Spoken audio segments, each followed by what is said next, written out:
Everyone. Hello, good afternoon. Hello.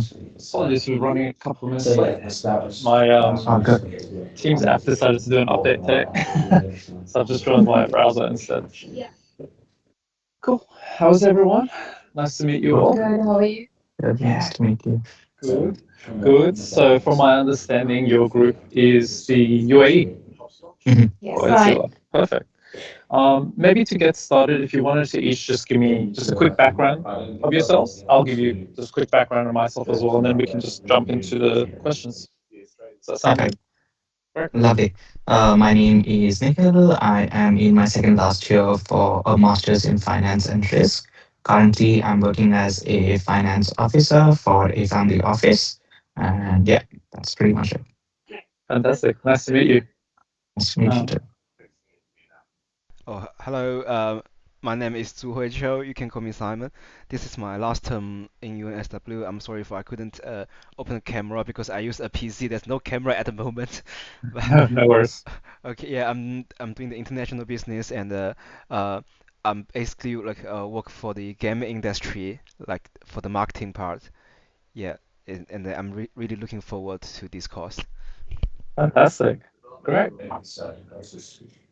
Myself Shreya, and I'm in my last term at UNSW. My major is international business, and I do hold experience in e-commerce. I was working with Amazon India for 1.5 year, handling the gaming portfolio, and then I quit and I came here. Yeah, that's it. Good stuff. Great. Nice to meet you. Nice to meet Hello, you. my name is Nishita. I'm doing Masters of International Business as well with specialization in entrepreneurship and innovation. Mhm. So, yeah, I'm excited for this course actually, get to have some real life experience. Yeah. Fantastic. Nice to meet you all. So you've got quite a diverse group, which is great to see. So my name is Ujan. I'm the business and project executive at Export Connect. I manage the overwhelming majority of our client and stakeholder projects, whether it's with industry associations, government departments, or direct client work, like in the example of Oatzilla. Um, and then also alongside sort of our typical project work, I also assist Nijib with some of the side projects, and one of which includes this project with UNSW. So nice to meet everyone, and I'm really looking forward to some great deliverables as part of this course. But yeah, in terms of today, I'm here to answer as many questions as possible for you guys. So feel free to fire away, and I'll see what I can sort of give you feedback on. The first question we had in mind as a team was what actually were the deliverables? Because as discussed in class as well, we were like very confused about what uh, the owner itself wanted. So if you could just go through the deliverables, that would be great. Yep, sure. So the crux of this project is, from my understanding, is to essentially create some market entry recommendations for your chosen market. So whether that's Vietnam, Japan, Canada, or in your case, the UAE, as part of that market entry recommendation, as part of the strategy that you guys will build, we want you to provide evidence on sort of different core components. So market research into consumers in your chosen market, so in this case being the UAE, market research on the key channels within which you believe Oatsil will be selling into. So whether that's primarily retail, could be e-commerce, could be another channel. Potentially you may think that maybe for cafes, so it could be like on trade alongside off trade, which is retail channels.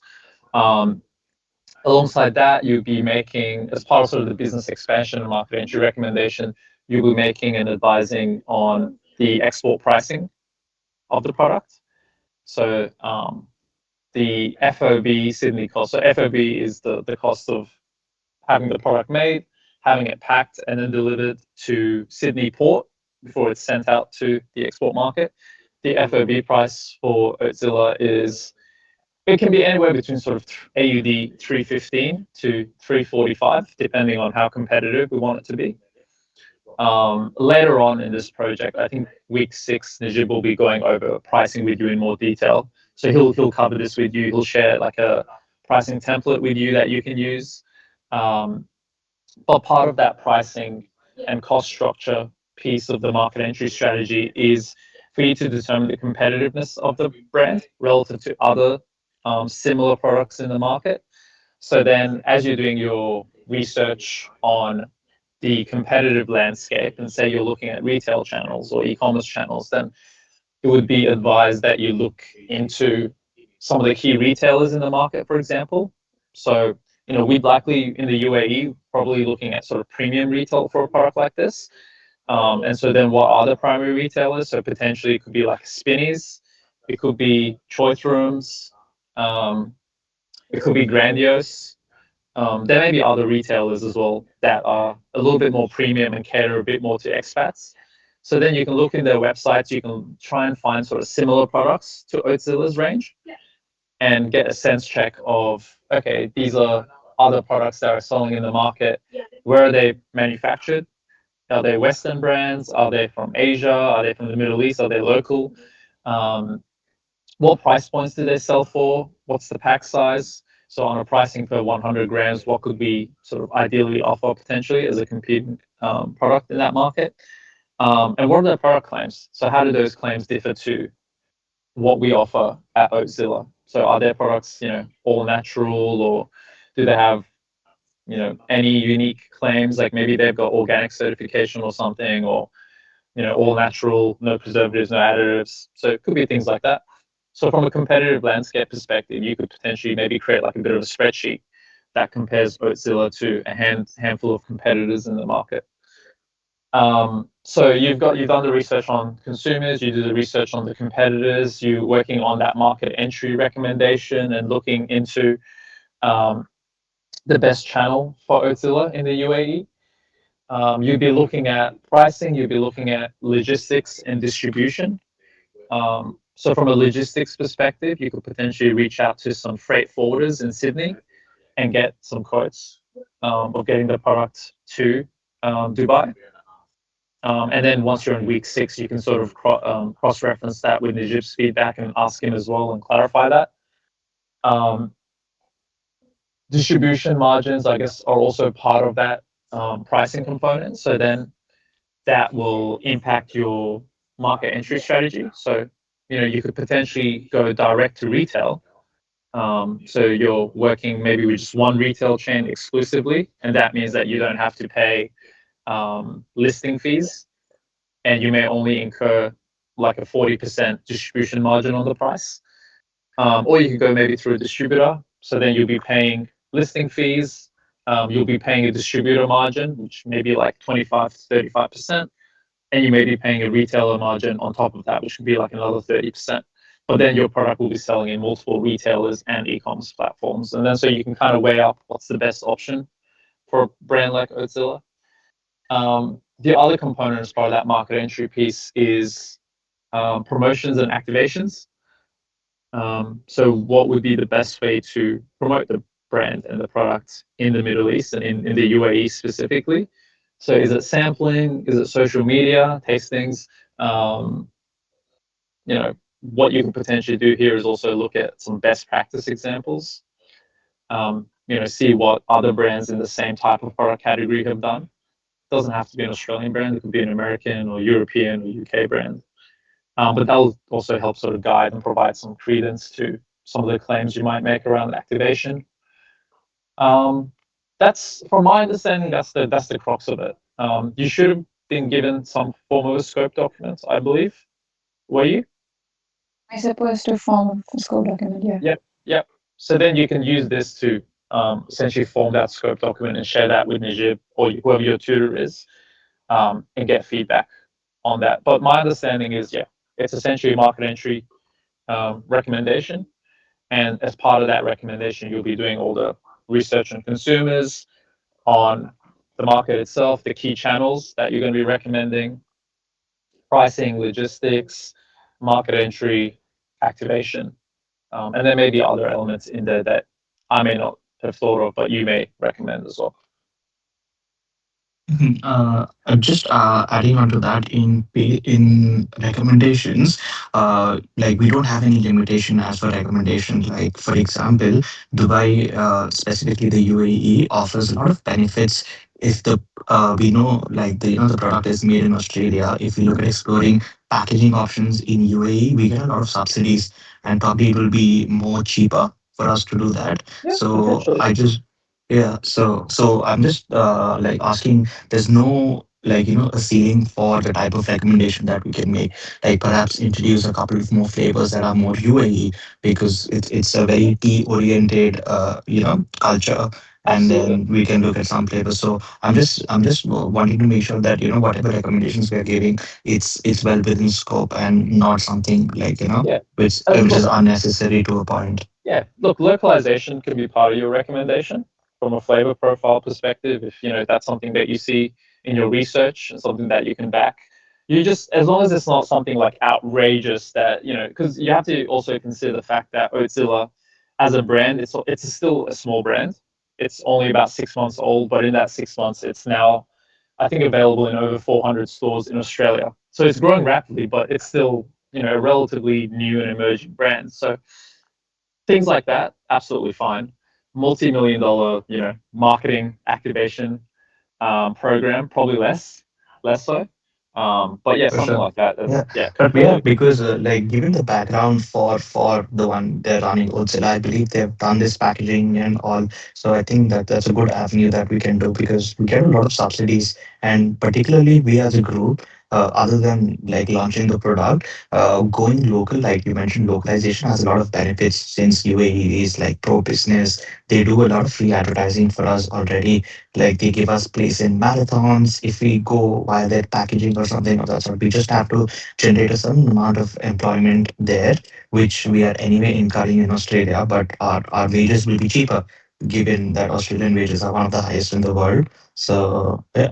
Yeah, Okay. absolutely. And the Hmm. other, I guess, one thing to in counter in a little way, Hmm. but not entirely sort of go against your point, is the whether or not the value of being Australian made, so sourced and made in Australia, is going to impact um, how buyers may see the product, because we still Hmm. want it to be quite price competitive, but at the same time Hmm. it is a premium product, and we don't want to impact the brand, how it's viewed, because remember, it's not only selling in the UAE, we're also selling the brand in other markets at the same time. So Hmm. if we're pitching it to a buyer in say Hong Kong, for example, and they may do their research with their team, and then they'll see that, oh, this product's also in the UAE, but it's at a discounted price, then that may raise questions for that buyer.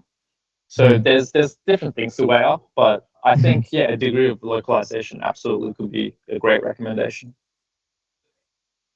Like adding Perfect. on to Nikhil, the Hmm. packaging requires Arabic references as well. We need to like Yeah. write all the ingredients in Arabic and needs to be halal certified. So all these recommendations would it come under recommendations or would it come under what needs to be done to enter the market? It could be that's more of what is required to enter the market, because yeah, it will need an Arabic sticker. Hmm. Now, whether or not you do that sticker yourself or potentially your distribution partner has the capabilities to do that in-house in Dubai, for example, whether it's just a sticker or whether you feel like it's it raises the profile of the brand if the packaging is half English, half Arabic. That's all part of the research that you will do as part of your recommendation. Whether or not it needs halal, look at the ingredients and see whether or not that's a requirement for this type of product. If it's selling in retail, for example, because I know that the rules and regulations requirements do differ a little bit in terms of retail versus food service, for example.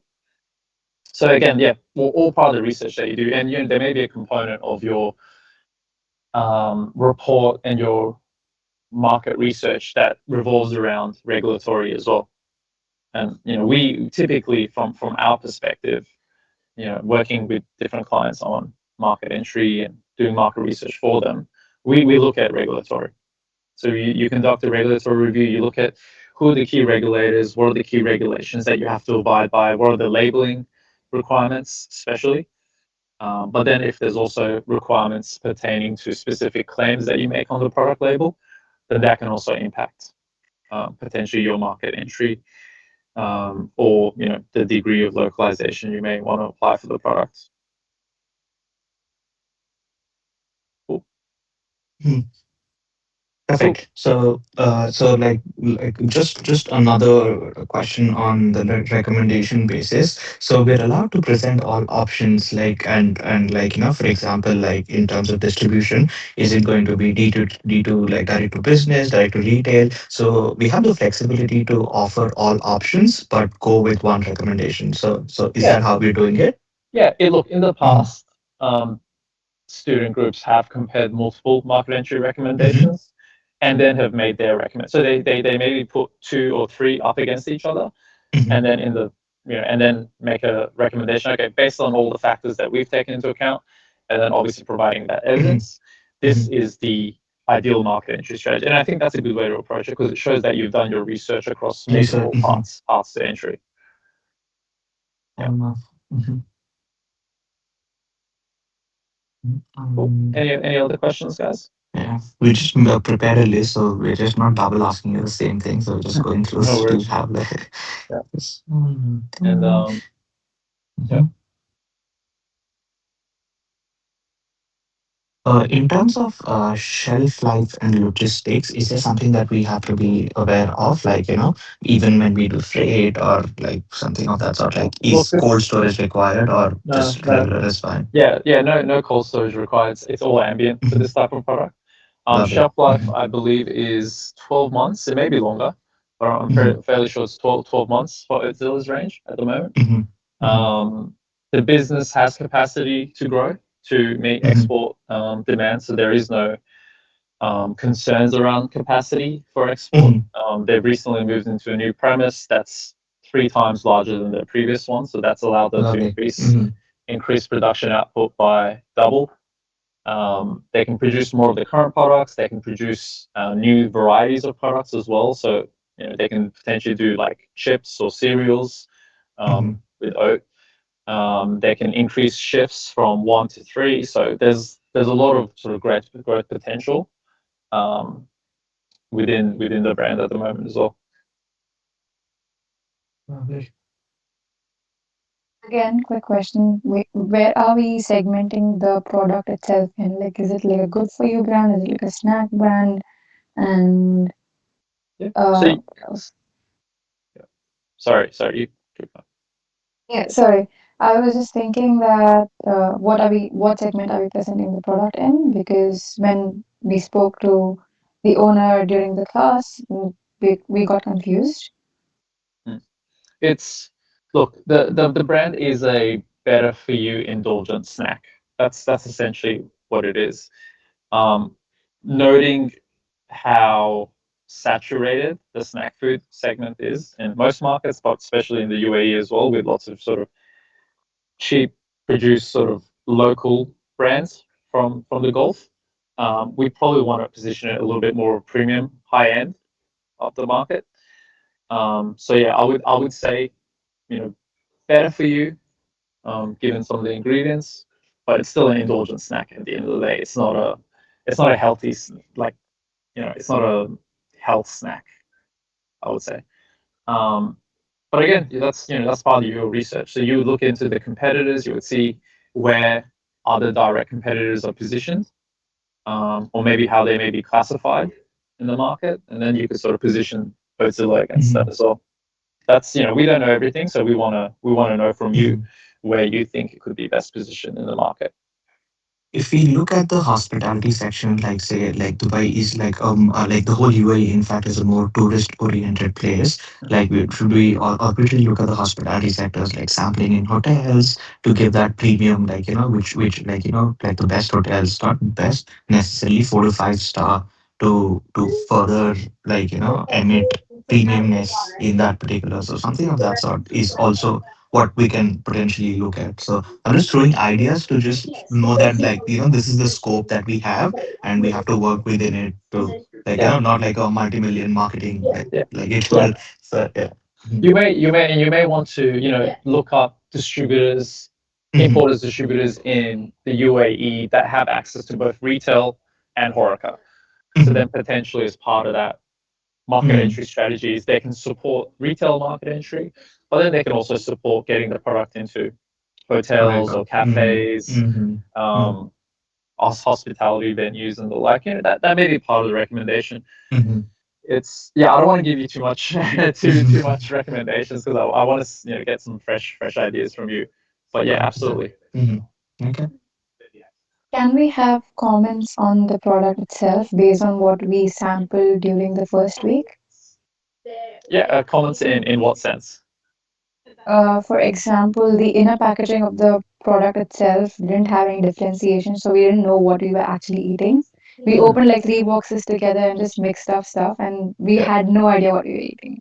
So that would be like a good thing, so that if they have like a product differentiation, like inside packaging also has the flavor of what we are Mm. eating, would be a very Yeah. interesting thing, because majority of what they said that they were targeting moms who buy for families. Mhm. So if a mom buys, she's not just going to buy one flavor; she's going to buy multiple flavors. Mm. So Yeah, absolutely. If you want to make comments and recommendations on that, yeah, absolutely. Yeah, 100%, 100%. And look, like I mentioned, the brand is still very sort of new to market, right? Mhm. So they're looking to sort of get that feedback as well. So if you see competing products in the same category that are Western brands and they're imported and they're sitting in the premium end of the market, and it's something that we can be competitive to, but you think as part of the strategy, it will be better to make some amendments Just to the like packaging. like a cookie jar analogy, like if somebody buys it, they'll just put it like storage wise, all of them, not necessarily the packaging it came in, but in a cookie jar, and then but inside it's all the same. So yeah, potentially Yeah. we could. Yeah, okay. Yeah, absolutely. No, Makes sense. so we're Mhm. completely open to that. okay, thank you. No worries. Cool. Any other questions, guys? Not that I think of. Guys, anything else? I think there were some parts that's already been covered. So, is there any cultural considerations that you would suggest for us to keep in mind when we're doing this? Look, you can include cultural considerations absolutely as part of your report and presentation. Um, Noting that for a product like this, and you're potentially looking to sell into like premium retailers, a lot of those customers are already quite westernized. Dubai as a market and the UAE as a market is quite westernized. They're well traveled. Um, Vast majority speak English. So maybe if it was a market like Japan or Korea or Taiwan or China, potentially it'd be a bigger consideration, but less so for Dubai. But again, if you think that's going to add value to the recommendation, then yeah, absolutely, we're more than happy to hear those recommendations. Got it. Thanks. Is there any specific customer profiling that you wanna highlight in Australia and UAE? Because I was a bit interested, like, if what's the difference that you see in these two countries in terms of F&B category? Like, is there anything that you wanna highlight or share with us? No, no, look, the UAE is a unique and diverse market because there's sort of two core segments. It's your local Emiratis and expats who generally have a higher capacity to spend, and they've sort of got higher income. Then the other sort of portion of the market are a lot of the helpers and the laborers in the UAE that don't necessarily have that capability to spend. We wouldn't be targeting them. They wouldn't be shopping at potentially the more premium stores like Spinneys, for example, or Grandiose. For example, they probably wouldn't be the ones going to the Horeca venues that we'd be looking to potentially, if that's part of the recommendation, looking to showcase Oatzilla in. So that's the market's kind of split in that sense. And then there's lots of hypermarkets in the UAE. Well, you don't necessarily you really see any hypermarkets in Australia.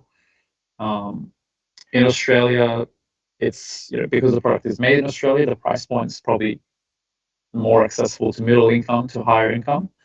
Whereas in Dubai, it's going to be mainly targeting the higher end of the market, noting the fact that we'll have to add in an account for distributor margins or retailer margins, potentially listing fees, accounting for maybe a portion of the budget being for marketing and promotions. So that's that's going to drive the price up a little bit. So you just have to also take this into consideration as part of your market entry recommendation. But look, if you're looking at sort of the Emirat, a lot of the local Emiratis, and then the expats living in the UAE, they're all westernized. They understand this type of product. They're quite familiar with sort of premium snacks coming out of Europe, coming out of Australia, coming out of the US. So you don't, there's not really that education necessary for this type of consumer segment. Whereas potentially in some other markets, you may have to sort of invest a little bit into educating the consumers and potentially even educating the buyers. But again, with the segment that we're looking at, you don't have to do that education necessarily. At least the way I see it. Again, you do your research and you do your recommendation. If you think that it's different, then absolutely, we'd love to hear it and see it. Got it. Yeah, thanks. I think that's all from my side. It was just on the customer. Simon, if you have anything to add on. Yeah.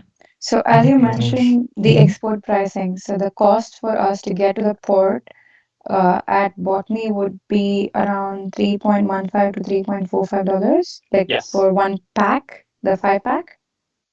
Yes. Okay. Yeah. But again, week 6, Nijib will go over pricing in more detail with you. And you'll also get a bit of a template to use for that pricing piece. But what you can do in the meantime is start looking into competitors within the same product category that are selling in some of those channels. You can potentially get some quotes from freight forwarders. And then, yeah, once I think week 6, you go over that pricing piece, you'll have a bit more clarification on that. Cool. Just noting that it is 4 o'clock. We might just maybe wrap it up in a minute or two. So if you've got any other questions. Yeah, just a quick question. Do you recommend any database that we can use to extract just the data for UA? Because we do have access to a couple of like MarketLine, IBIS, and Passport a couple and of more. Yeah. But Yeah. that's like on a global level. Mhm. Yeah. Passport's really good. Euromonitor Passport. It will have specific information on the UAE market, so you can look up. I think there's a snack segment like snack bars, something or other, fruit snacks, snack bars, and cookies or something. So that's probably the most relevant segment. But there may be other sort of subcategories as well. They also have information pertaining to consumers. They have information pertaining to the channels, so you can look at information on and reports on hypermarkets, supermarkets, convenience, food service. They'll have reports on all of that. That's the first one. I don't think IBIS World covers the UAE market, so probably less relevant. Or unless you want to make some comparisons to the Australian market, then you can potentially use IBIS World for that. MarketLine is okay. It's got some good category information, like category data, but in my experience, the reports aren't that great. You can also use ITC Trade Map. ITC Trade Map. So you can look at the HS code for these types of products, like oat cookies, or I'm not sure exactly what the HS code is, but you can find an HS code for it, and then you can look at trade flows. So how much is Australia exporting to the UAE for these types of products? How much is the UAE importing? Maybe not just from Australia, but globally. So if you're looking at it from a competitive landscape perspective, then you can see, okay, UAE is importing within this type of category, like snack bars, I don't know, however many million from Europe, however many million from the US, and this much from Australia, which is maybe like a tenth of that, but it may be growing. So yeah, that'll also help with maybe the competitor piece. Got it. Perfect. Yeah, that would be the main ones. And then just secondary market research. Just look at like Nielsen reports and McKinsey. They, every now and again they'll release reports on specific regions and markets. So you can look at their articles and their reports and see what you can find. Government departments from various markets also release reports as well. So like Canadian agriculture, something or other, they're fairly good with releasing sort of reports as well that are quite insightful. I think Hong Kong Trade Development Agency or HKTI, PDC maybe. They also release market specific reports. So yeah, just doing a little bit of googling as well will go a long way. Perfect, Got perfect. it. Thank And you. we'll not obviously have a weekly catch up with you. Like it'll just be more on like Yeah, any. it's periodic, I think. So Mhm. I think maybe the next one's in a couple of weeks. Sure, perfect. Maybe in 4 weeks or so. Mhm. The tutor will advise when your next catch up will be, and will probably give you an indication of when to contact next. But if you have like a burning question or something, just shoot me an email and I'll try and reply as soon as I can. Perfect. Thank you so much for your time. Really appreciate it. We'll see you in a couple Perfect. of weeks then. No worries, guys. Good luck. You've asked some Thanks. great questions, so I think you're on the right track. Thank you so much. Perfect. Thank you Thanks. so Bye. much. Thanks, guys. Have a good one. Bye. Thank Nice you. to meet you.